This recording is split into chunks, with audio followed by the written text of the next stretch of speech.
Hello, good day mga boss. Choy ulit ng DIY ko Rips. So, isa to sa mga accessory na binili natin para dun sa Honda Click na binibuild natin, no? Yung nabili natin na second hand. Yan, ang brand nito is Waypan. Yan.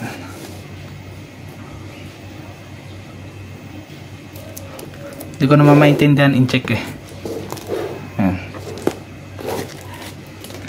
Pero, titignan natin. Yan. Pero palang nakalagay dito 17.5 yung left, 17.5 yung right. Yan, yung pump nung pinaka brake master natin.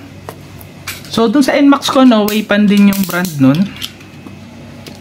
Ang pinagtataka ko lang dun, ang nakalagay dun sa left at saka sa right magkaiba, isang 17.5 at saka isang 16.5.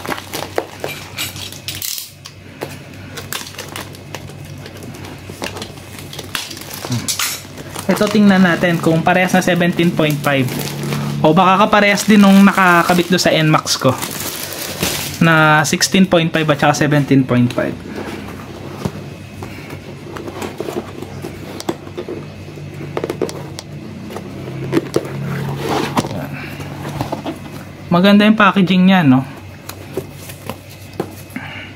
May kasamang hydraulic brake. Yan, hydraulic brake. May card. May sticker pa. So, ang binili natin color silver. Meron pa silang mga ganito, may mga barcode pa. Tingnan nga natin kung yan, 17.5. Ayan o. 17.5. Yung kabila, tignan natin kung 17.5 din. Yung sa NMAX ko kasi magkaiba, isang 17.5 at saka isang 16.5. Ito 17.5. So parang mas maganda pa to kaysa dun sa nakabit ko sa NMAX. Ayan. Ganda.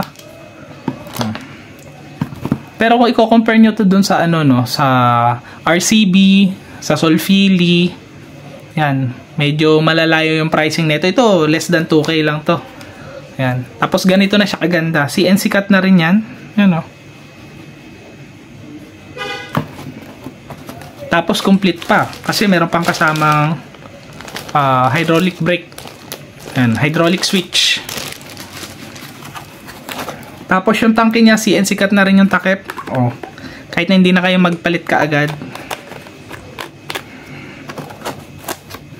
Left and right yan, boy.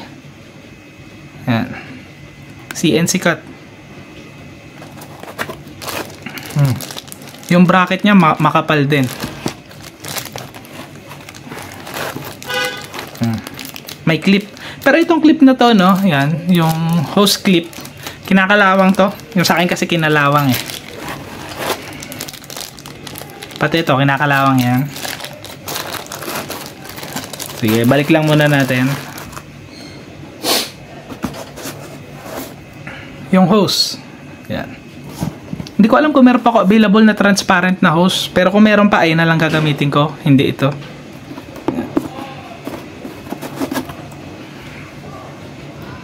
So, based dun sa experience ko, okay ba tong Waypan? So, matagal ko nang ginagamit yung ganito dun sa NMAX ko. Based dun sa experience, okay naman siya. Meron lang kayong mga kailangan malaman pagkapatungkol dito. Okay yung braking power nito, meron lang mga issue. So, ang pinaka-issue dito is etong bleeder. Yan. Itong bleeder, ito ang pinaka-issue nyo dyan. Yan. Kasi anong nangyari, nung binibleed ko na yun sa NMAX ko before, tataka ko ayaw tumigas nung pindutan. Yung pala ito may singaw. May singaw siya. Kumbaga, nung nilagyan nila ng thread yung dito, yung sa loob, hindi nila masagad-sagad yung thread sa dulo. So ito, yung pinaka-bleeder nyo, hindi nyo rin maisagad ng sikep. So merong mga hangin na nakakadaan pa rin. Minsan pa nga yung pinaka brake fluid lumalabas pa nga dito eh, kahit na masikip na siya.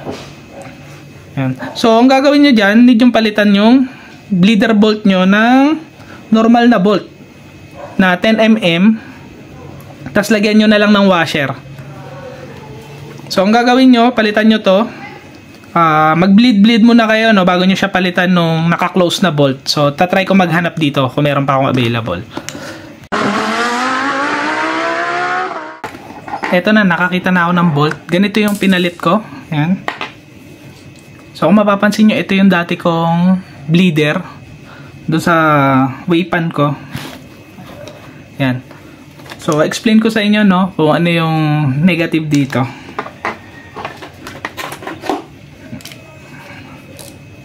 Tanggalin muna natin to.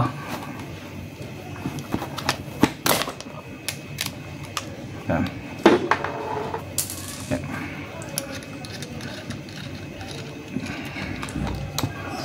Kung mapapansin nyo yung bleeder, sagad naman yung thread nya. Ang problema, yung thread dito. Yan. Hindi siya sagad. Ngayon, hindi nyo ito mai-close ng sagad na sagad sa dulo. Nangyayari, may hangin na nakakapasok. Kaya ang ginawa ko, nilagyan ko na lang ng washer, tapos ito na ipinalit ko. Yan. Yan. So, kung ito may washer na to, wala nang papasok na hangin. Yan. Ito kasi pagka to, hindi nyo to na isagad na maayos, dito pumapasok yung hangin. Dito rin lumalabas yung extra na brake fluid kasi meron niyang mga butas dito. Oh. Yan.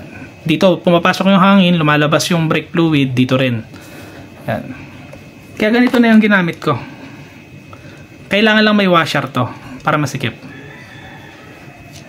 Ewan ko lang yung bagong gawa nila ngayon, ano?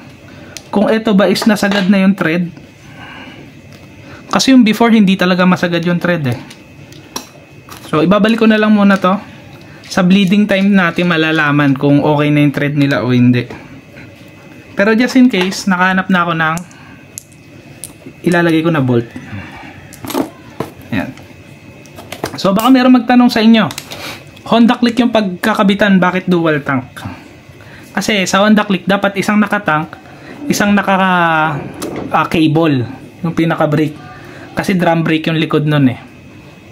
So, i-convert ko kasi yung sa akin. Gagawin ko siyang dual tank parehas, pero drum brake pa rin yung sa likod. Yan.